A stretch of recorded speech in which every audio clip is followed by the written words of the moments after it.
So welcome, thank you for coming tonight. This is the second and final hazard mitigation plan public workshop. We have been working on this, developing the hazard mitigation plan update over the last maybe year, a couple of months. So thank you for coming out. My name is Craig Pereira. I'm a senior planner with the Horsey Witten Group and the project manager for this project. We do have our Auburn Local Hazard Mitigation Committee, typically elected officials as well as department chairs.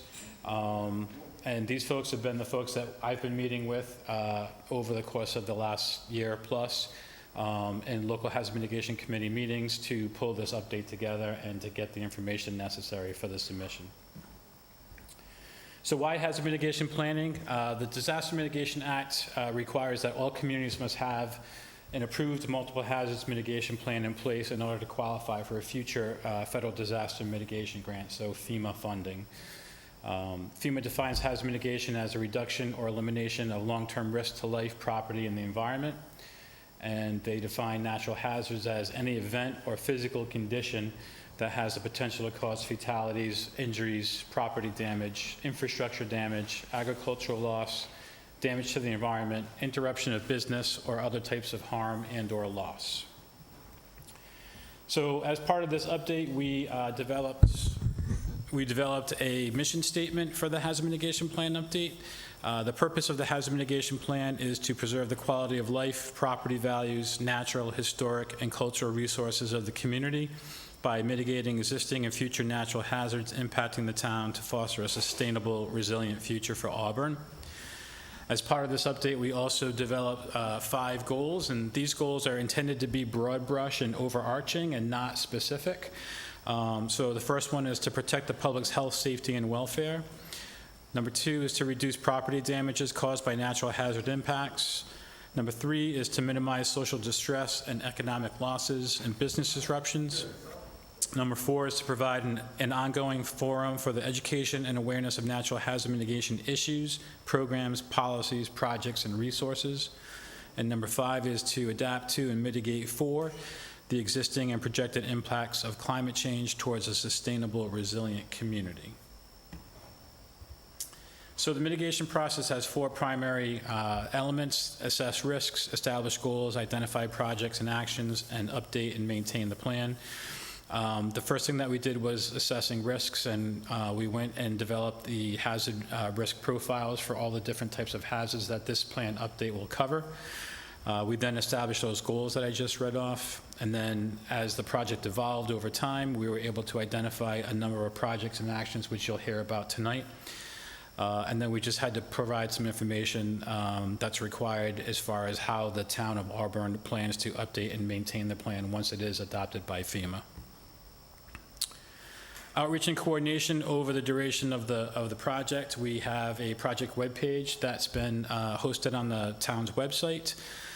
We've had 5 committee meetings. We had a kickoff meeting a year ago, March, and then we had 4 local hazard mitigation committee meetings throughout the duration. We had a public workshop about a year ago. That was public workshop number 1, where we spoke to the existing hazard mitigation actions from the plan that we're updating now. And then we also just spoke about the hazard index and what our next steps would be. And we had a community survey that was also open for 8 months with 46 responses.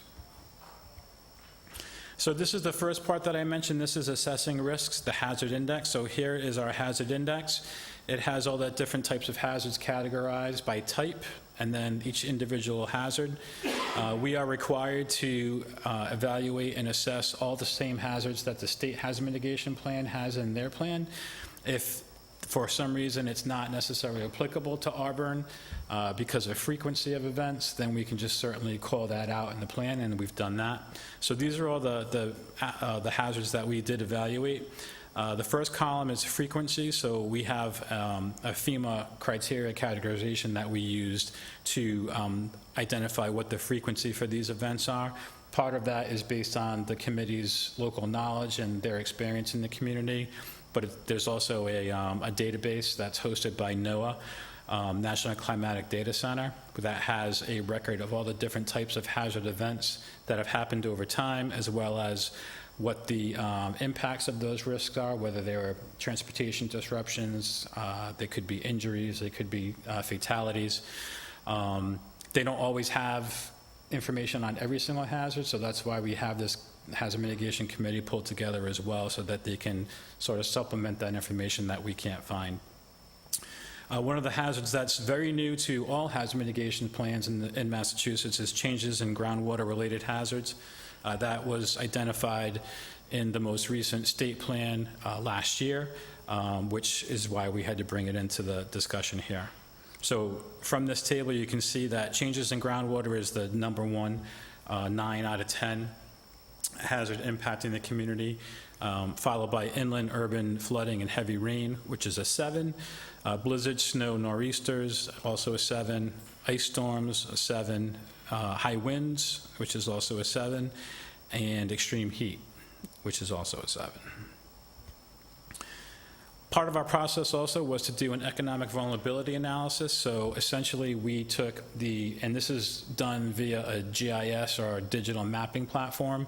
So we took the parcel data layer, the critical facilities and vulnerable populations data layers, and we overlaid the FEMA flood zone hazard scenario over that to identify all the parcels, all the critical facilities, and all the vulnerable populations that are that intersect with the flood hazard zones. I do want to caution that that is a bird's eye perspective analysis and not based on topographic features. So it may be that the parcel itself intersects with the 100 or 500-year floodplain, but the actual building may not. So if any part of the parcel or building intersects, then it gets incorporated into that.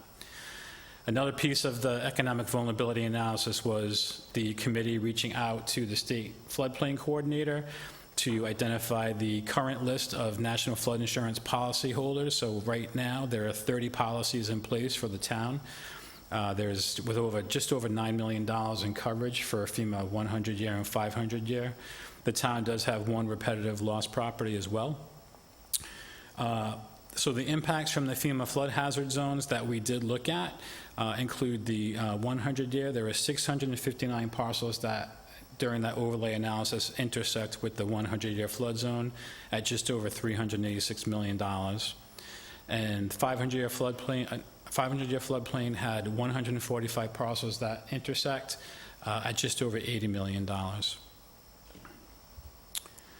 Another piece of the vulnerability assessment is the social vulnerability. So we looked at public infrastructure and emergency lifelines. So when we did take a look at critical facilities and vulnerable populations, there were several municipal infrastructure, pump stations, treatment plants, groundwater wells that were located within the 100 and 500-year flood zones.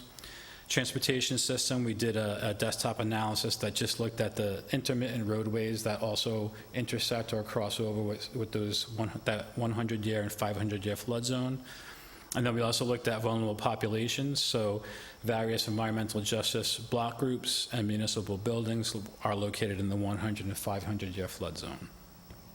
And the new regulations that came out last year for FEMA guidelines require that vulnerable populations are now factored into the hazard mitigation plan updates, and that there's a special emphasis on that, so we make sure that that becomes a new data set in and of itself, and we utilize that to cross-reference that vulnerability analysis and to see where those intersections are.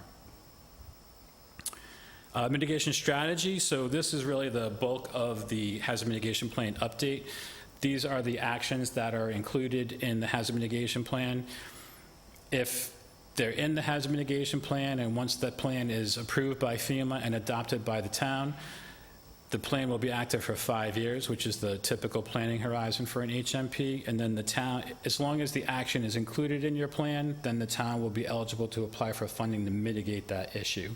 If it's not included in your strategy, your mitigation strategy, the town cannot seek funding to implement that.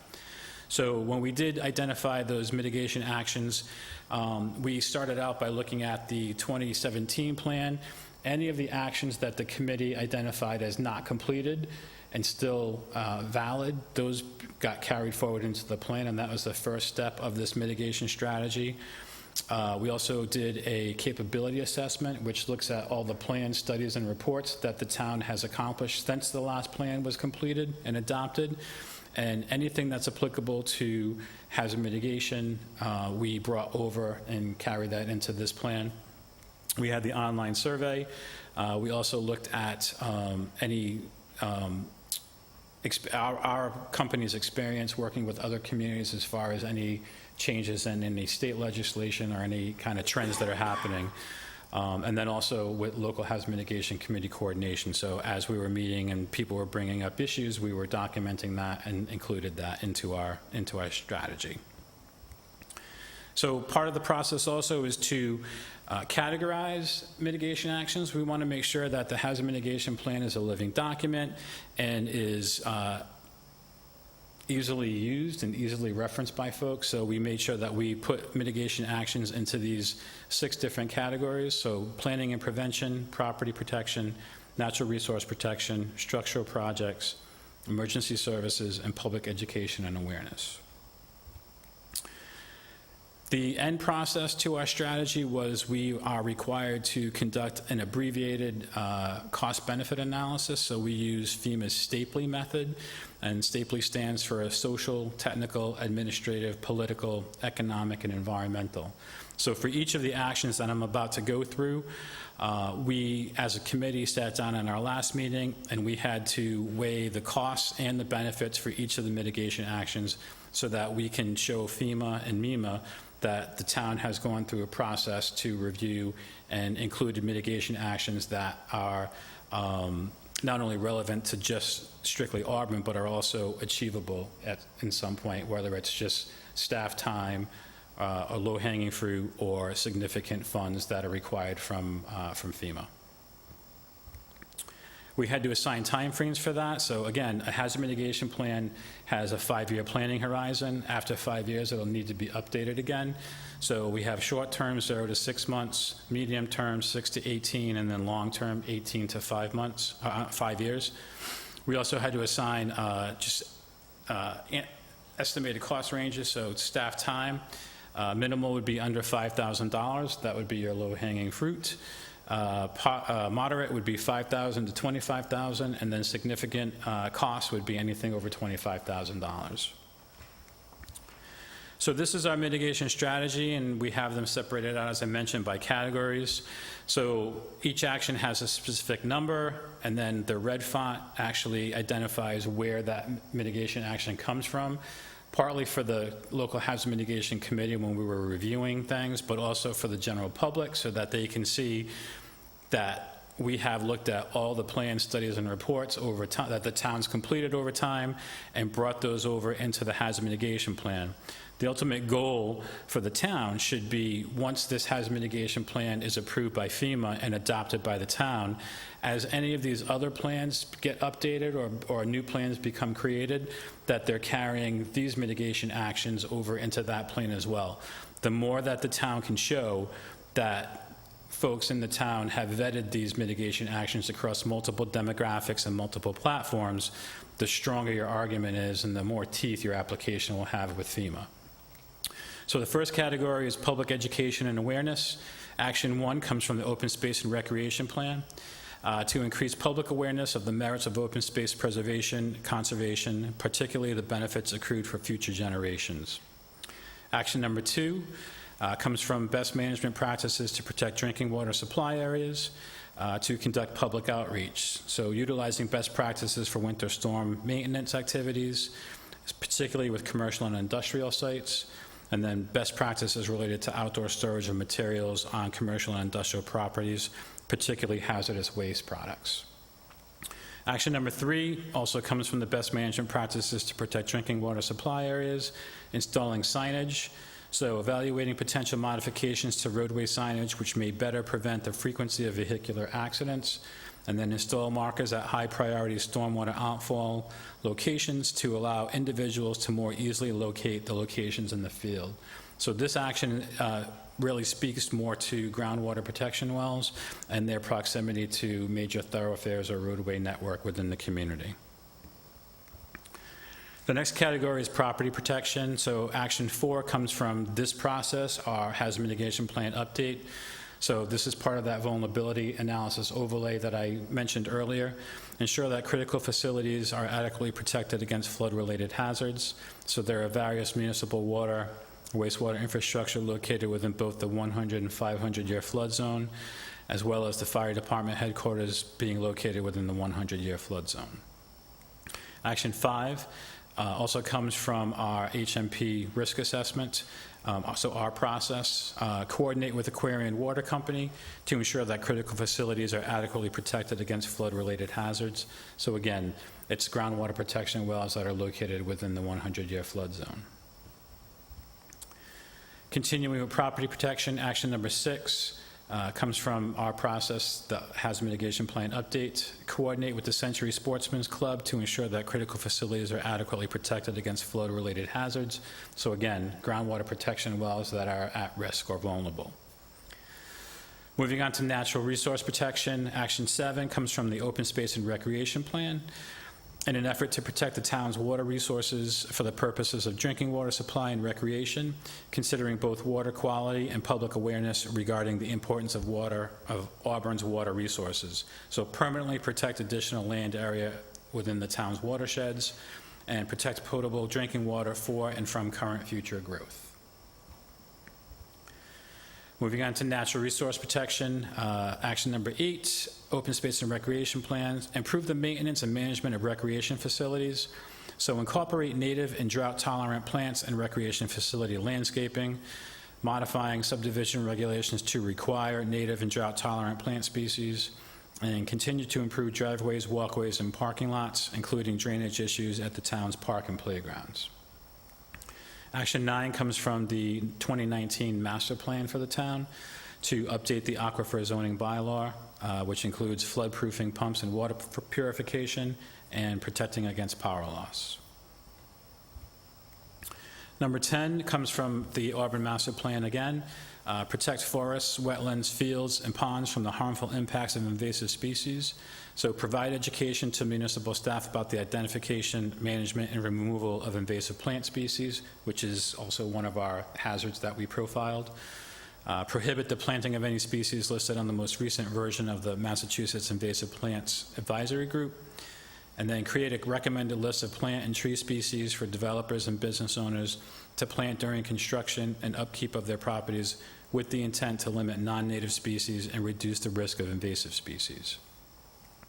Action 11 comes from our 2024 update process, design and construction for generator replacements at the Holstrom Court, Sword Street, Shore Drive, Pinrock, and West Street pump stations.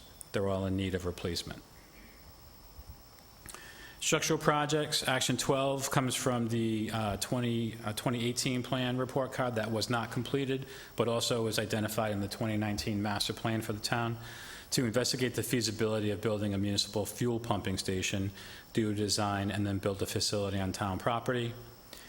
Action 13 comes from the Auburn MVP, or Municipal Vulnerability Preparedness Project Summary of Findings in 2019, and best management practices to protect drinking water supply areas. I want to mention something about MVP that I should have stated before we started going through this list. The town of Auburn participated in the MVP program through the Executive Office of Energy and Environmental Affairs in 2019. 2019 was the pilot year project, 2018 was a pilot year project. Since then, the town has become a MVP certified community, which then allows the town to apply for action grants through the MVP program. And that is specific to the state of Massachusetts, not FEMA, not federal. The MVP program action grants provide an opportunity as the first funding mechanism for these actions. And then bringing these actions from that plan into this plan as well now creates a second funding stream that the town can consider. There's definitely more flexibility with MVP funding and a little bit more forgiveness as far as the types of projects that you're working on or you're looking to pursue, but still important. So that's why I mentioned earlier about bringing other actions from other plans into this plan and then vice versa. So the actual action is to replace the Sword Street culverts. Priority to secure funding is short-term, and eventual replacement of the current structure is long-term. So incorporate DPW's recommendations for design elements to be incorporated into the bridge design. Continuing with structural projects, again, action 14 comes from the MVP summary of findings in 2019. So protect and improve water quality and quantity, and the specific actions under that: review water quality bylaws and revise, create an overlay of water bodies and catchment areas, and address salt use in the illicit discharge detection and elimination plan. Update zoning bylaws to encourage low-impact development and green infrastructure based on maps and delineation. Hire an engineer to focus on stormwater regulations, enforcement, NIPD's permits, and coordination with Mass DOT to improve drainage on state roads and highways. Work with private businesses and other owners of floodway property to clear vegetation to restore and maintain flood flow capacity, and to purchase equipment to make and distribute brine as an alternative for ice control on roads to protect water supply. Action number 15 comes from the best management practices to protect drinking water supply areas, install stormwater retrofits at critical areas. So again, this speaks specifically to contamination and by hazardous materials. So anything that is the groundwater protection wells that are located adjacent to or in the proximity of a thoroughfare or a major roadway. So the top 5 high-risk roads along I-90 and top 5 high-risk town roads. The high-risk state road locations are also part of a separate Mass Turnpike infrastructure project and could be included as part of the Mass DOT pavement restoration and preservation project to be completed in the next year or so. Action 16 comes from our 2024 HMP update process. The design and construction for emergency bypass connections to the Holstrom Court, Sword Street, Shore Drive, Pinrock, and West Street pump stations. Under emergency services category, action number 17 comes from the Auburn MVP summary of findings. Improve communications, increase support and participation by improving communications about emergencies, power outages, extreme events. Focus on reaching seniors and other vulnerable residents throughout the community. Increase participation in the Code Red program and Are You OK program. Establishing a neighbor-to-neighbor program. Distribute a flyer to all households explaining all the different ways emergency communications are done. Take full advantage of all electronic billboards in town for emergency messaging. And review crisis and public communications policies and procedures to ensure that plans prepared by businesses are shared and communicated with the town, as well as to improve the town's communications overall. Action number 18, also from the MVP project, review evacuation planning. So plan with all stakeholders for senior and disabled residents evacuation, including transportation needs. Coordinate with assisted living, nursing homes, group homes, and their existing plans. Plan for evacuating people with medical issues who cannot go to a regular emergency shelter, and consider yearly contracts with bus companies or the Worcester Regional Transit Authority. Action number 19 comes from the best management practices to protect drinking water supplies. Adopt formal standard operating procedures, or SOPs. So develop an SOP for winter storm maintenance activities, including snow storage and disposal on town-owned properties. Consider a range of best management practices for road salt and winter operations, including bidding and procurement, material storage and material applications. Develop an SOP for calibration and maintenance of town-owned vehicles and equipment, and develop an SOP for spill response procedures. The next category is planning and prevention. Action number 20, it's a typo, I apologize, from the 2018 plan report card. The town is interested in developing a debris management plan. Action 21 comes from MVP. Assess the vulnerability of power transmission infrastructure. So evaluate trees for proximity to lines and tree health. Look into moving some lines underground and include cost analysis. Look at police, fire, schools, shelters, senior center to make sure existing generators have the capacity to meet the needs for cooling, refrigeration, and other demands during an extended power outage, and that they're maintained, tested, and operating properly. So typically, undergrounding utilities is considered cost prohibitive because it's a really high cost to implement that. But again, if the action is not in your plan and there's a funding mechanism for it, that you won't be able to pursue it. So that's why it's included here. Action 22, develop changes to subdivision bylaw specifically requiring underground utilities and seek to expand underground utilities to all parts of town. So again, it's typically considered cost prohibitive, but we want to make sure that we have it in there just in case. Number 23 comes from the master plan, promote sustainable land use practices, so protect the natural landscape and resources throughout town and address the impacts of stormwater. So developing low-impact development, or LID, design development guidelines, and encouraging this method of reducing stormwater runoff in all new developments. Action 24 comes from the master plan in 2019.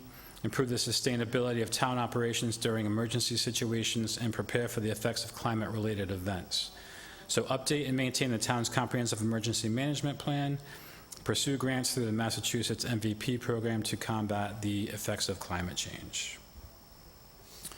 Action 25 comes from this risk assessment that we just completed. So ensure the completion of recommended improvements identified in the most recent Phase 1 inspection report for the following town-owned dams: Auburn Pond Dam, Pondville Pond Dam, and Eddy Pond Dam. So one of the new elements of the updated federal regulations for FEMA for hazard mitigation planning has a high hazard dam component to it. So this is definitely the first hazard mitigation plan update that looks at dams located within the community at a higher level and a little bit more comprehensive nature. Because there is a funding mechanism associated with it, typically dam work is very costly and sometimes cost prohibitive for a municipality to manage those costs. So the most recent Phase 1 inspection report for these 3 town-owned dams has a certain set of recommendations. There's short, there's long-term recommendations. This mitigation action addresses taking that Phase 1 inspection report and actually implementing the recommended improvements for it. So action 26, again, it's a similar situation. It's just that these structures are owned by the Auburn Water District. So coordinate with Auburn Water District to ensure the completion of recommended improvements identified in the most recent Phase 1 inspection reports for Dockbrook Reservoir Dam, Dike A and Dike B, Lower Stoneville Pond Dam, and Upper Stoneville Reservoir Dam. Action 27 comes from this 2024 update process. Coordinate with the City of Worcester to complete a current Phase 1 inspection report, then ensure the completion of recommended improvements identified in the update Phase 1 inspection report for Mill Pond Dam. So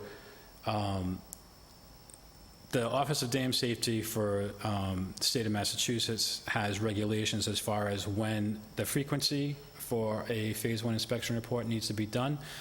For a high hazard structure, it needs to be done every 2 years. For a significant structure, every 5 years.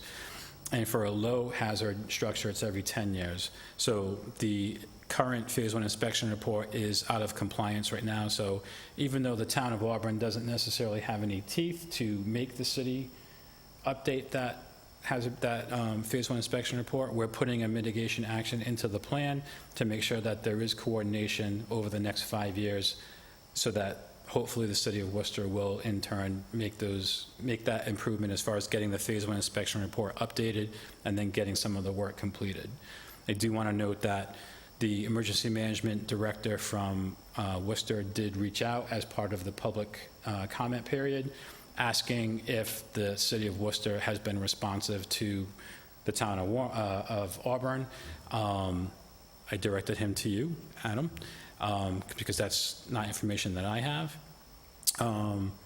Action 28, also coordinate with the City of Worcester to annually update the emergency action plan for Mill Pond Dam. So again, Office of Dam Safety for the state of Massachusetts has a framework for when emergency action plans need to be developed and updated. So any high or significant hazard dam is required to have an emergency action plan for it. That just speaks to the wet weather and dry weather failure of when that dam would fail, under what types of conditions, and then it also includes the inundation area, so it shows exactly what parts of the community will be flooded and at different times, or how long that's going to take to happen. So emergency action plans are required to be updated on an annual basis, and this one is also out of compliance. So again, the town of Auburn doesn't necessarily have any teeth to make this come to fruition, but we have a mitigation action in there specifically for the point of the emergency management director from Worcester reaching out and saying, where are we at with this? Because they are saying that they want to be a good faith partner. Coordinate with Auburn Water District to annually update emergency action plans for those 3 dams as well. So Darkbrook Reservoir Dam, Dike A and B, Lower Stoneville Pond Dam, and Upper Stoneville Reservoir Dam. So again, emergency action plans have to be updated annually, and so these are out of compliance and need an update. The update is actually fairly straightforward and simple. It's a checklist. You really just need to make sure that the people who are identified as being in the inundation zone, that list has been updated. So it's really something that's a really low lift. Action 30 is also from this 2024 HMP update as well. So conduct a full dam removal feasibility study for the Lower Stoneville Dam.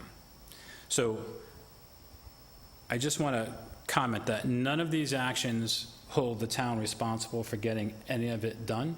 You should look at it as sort of a giant wish list in case there's funding available. Because we're looking at, we carried these actions in from the MVP program and your summary of findings from that, from your master plan, from your open space and recreation plan. It opens up different funding mechanisms, and it shows a little bit more of a comprehensive analysis of the actions that the town is looking to pursue over the next 5 years. So again, it doesn't hold the town responsible to accomplish any of it. But again, if it's not identified in your plan and your plan is in compliance and in place, you won't be able to apply for funding to implement that. So we are in the public comment period right now. The public comment period ends on Friday. The plan is, you said it's on Facebook as well. The draft plan is available for public comment as well there.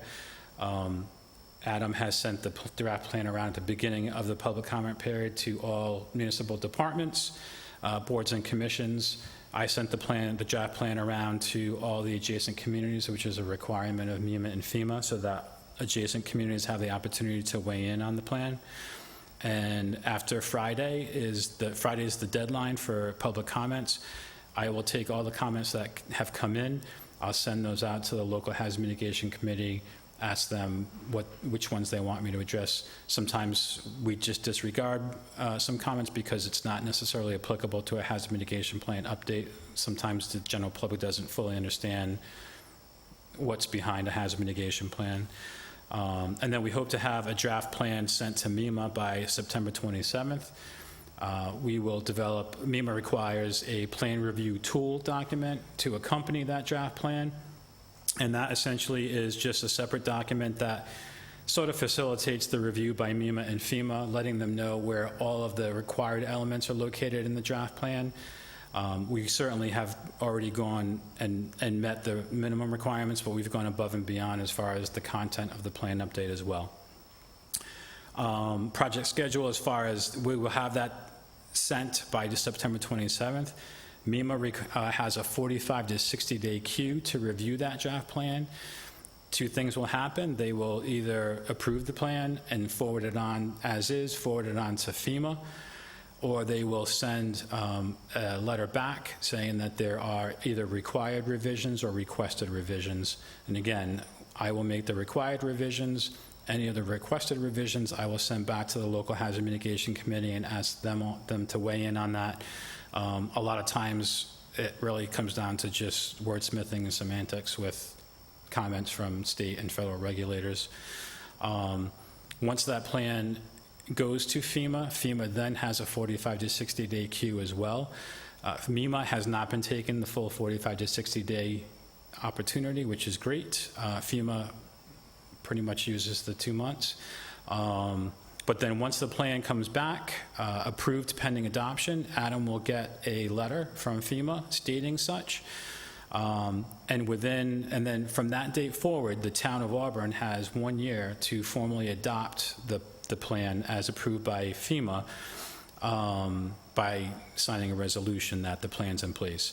Once that happens, the plan is in compliance, and the town has 5 years from that point forward where your plan is compliant and is active and live, and you can apply for federal funding. That's pretty much the presentation. Any questions?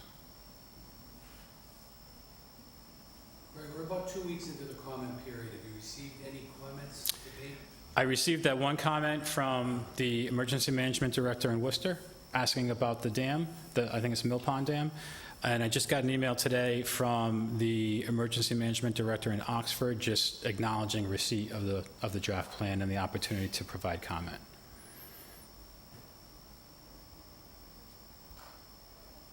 So the resolution that you're referring to once FEMA does its review, Yep. is that resolution takes place by a vote of the Board of Selectmen typically? Yes, it's just a matter of approving it as presented. So I provided some draft language to Adam. Adam moved some stuff around so it's in the format of the town. So we need to send the draft resolution unsigned along with the draft plan to MEMA and FEMA. If we don't send, and that, it doesn't necessarily confirm, but it lets MEMA and FEMA know that the town is committed to the plan as presented and will adopt the plan once you get approved pending adoption notification from FEMA. So yeah, it's just a really brief presentation to the Board of Selectmen. Any other questions? Yes, Darlene. Yes, so once we have the plan and the resolution, all that is in place, how would we become aware of the grant opportunities in order to kind of, that would fit into like our Yep. 30, Actions. actions? Yes. So typically, what will happen is FEMA will release a availability of funding opportunity, and that will trickle down to the state, and then MEMA will reach out to the towns and cities and towns, letting them know that there's I think it's Dave Woodbury would be the person from MEMA who would be doing that, letting folks know that there's a funding opportunity. In the last couple of years, MEMA has been going out of their way to make sure that they're providing technical assistance to communities as well in developing that application.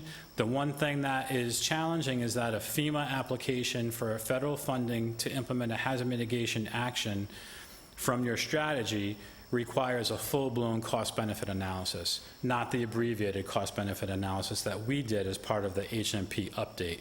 So the full-blown cost-benefit analysis requires the community to go through. It's actually it's an app that you can do online. But essentially what you have to do is you have to sort of build your case as to why you need to do this action, and you need to come up with a 1.0 or greater cost-benefit ratio. So that you're going to get that by if your impacts are significantly greater because of a particular reason, if your geographic area that includes that mitigation action is significant enough.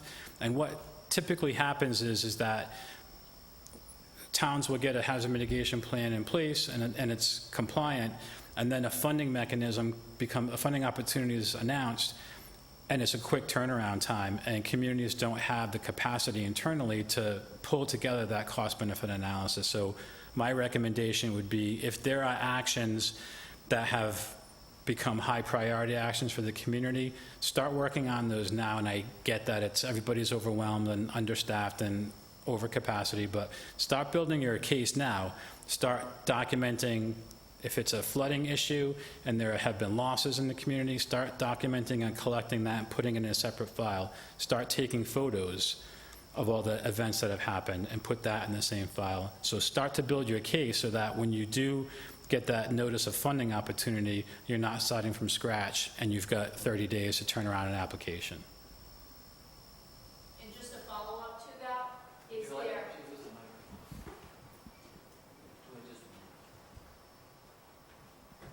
just to follow up to that, to the federal money? Yes. Is there state grant money So that there's is state- any easier? There's HMGP, no. There's the state funds that are easier, I think, from my experience, are the MVP funds.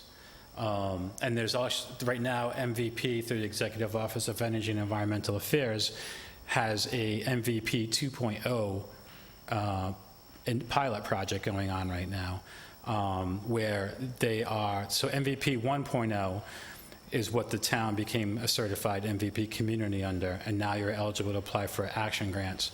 The MVP process 1.0 was stakeholder invite only. It wasn't a general public sort of welcome situation.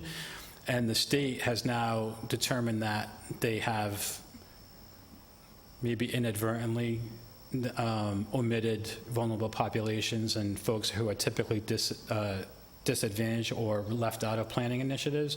So now the MVP 2.0 pilot project year, which is, we're currently in the middle of it, has more of a focus on taking your MVP goals from 2019, in your case, reworking them after you've done significant outreach with vulnerable populations and environmental justice communities, so that you have more of a social aspect associated with that and not just your typical hazard mitigation. So things that would benefit typically underrepresented or typically disadvantaged folks, so low mod income, environmental justice areas.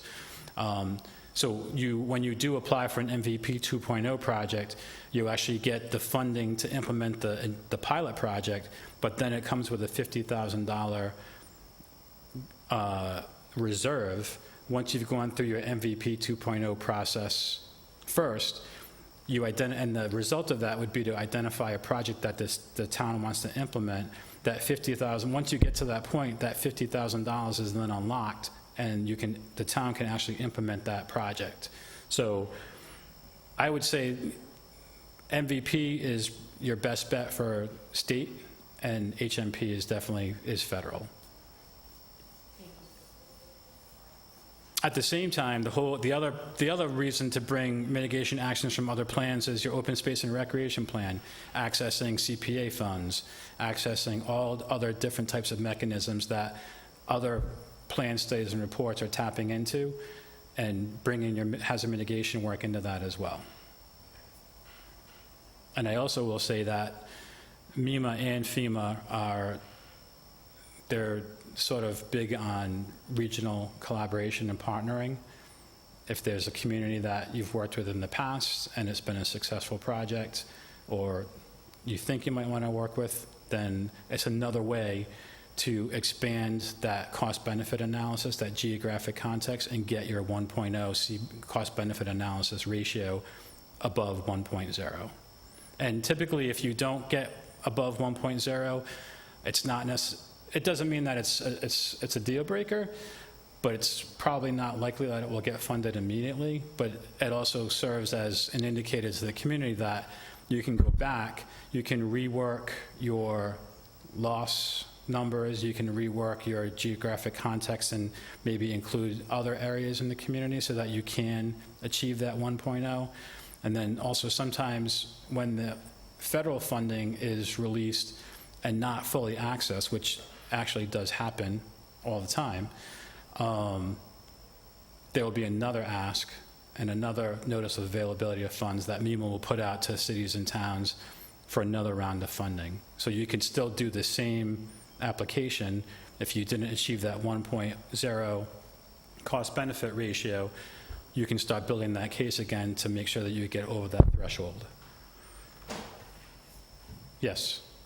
Has Auburn ever received an MVP action grant? I'm not sure if they have. What's the question?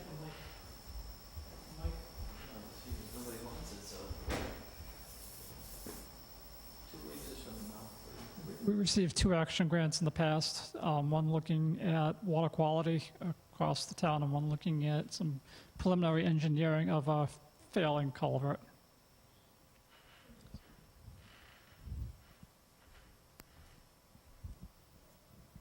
Any other questions?